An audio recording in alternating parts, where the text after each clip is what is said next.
people maybe 10 or 15 kilometres outside the city want to use this Greenway to get into the city. Equally, Galway has its own problems in terms of commuter traffic, Athlone, etc., etc. Is that something that's kind of factored into the equation, or is it just purely the focus on tourism, amenity, and so forth? Well, there's two things there. I'm not going to comment on land use policy.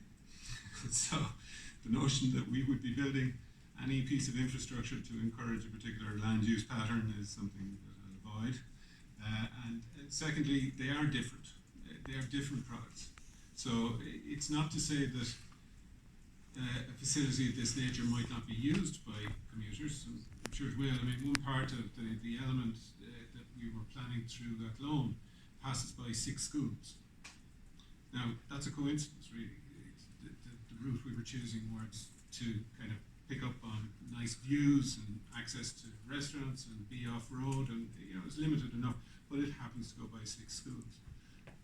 If they should use that would be good, but that's not the principal focus. And Thanks, Peter.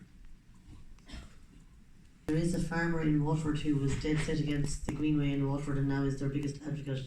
I strongly recommend you get him to come and talk to farmers. If you could pass on I'll get him. I'm getting into Clare as well, don't worry.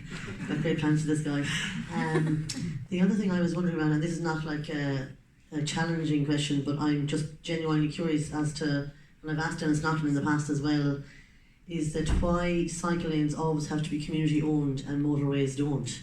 Because we CPO family homes and mountains and all kinds of huge areas of land for motorways, and we won't do it for 1.8 metres for cycleways, even if it's at the edge of farmers' land.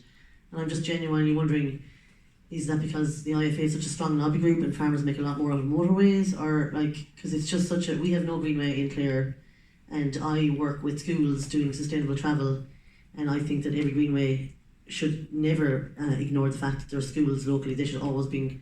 We had it retrofitting in Mayo actually, as a result of schools being left out of the Greenway. They now have, a few years later, got access to the Greenway, but that's something we should definitely learn from the mistakes that were made in the wonderful Mayo and possibly in Waterford as well.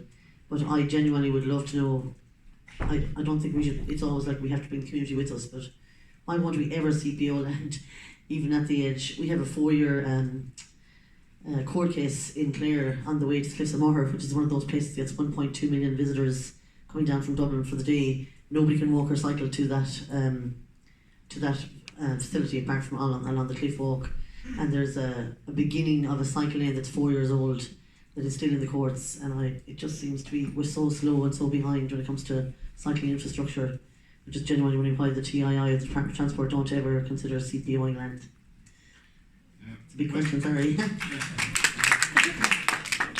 Well, no, we do consider CPOing land, and if you read the strategy, there's some clever use of words where the available legislative provision will be used in order to secure the facility.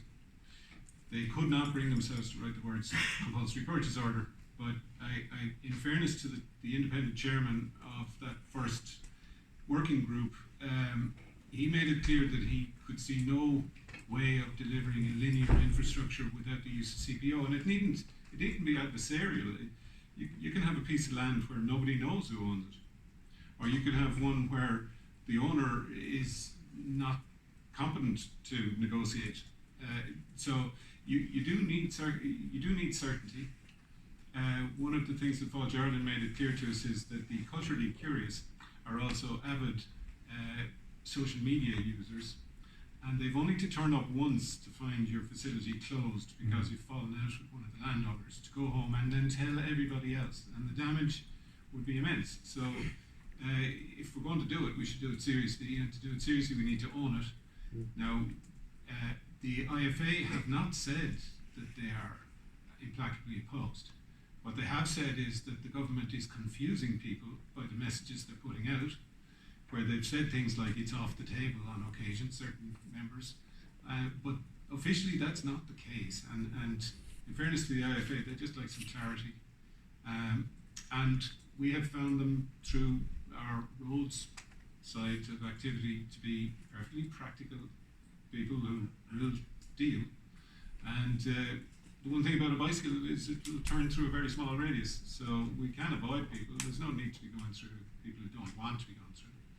But we do need to own it, and we do need to have a long-term plan for the maintenance and upkeep and marketing of it. So, does that answer the question? Okay, yeah. Thank you very much. We've run out of time, so thank you for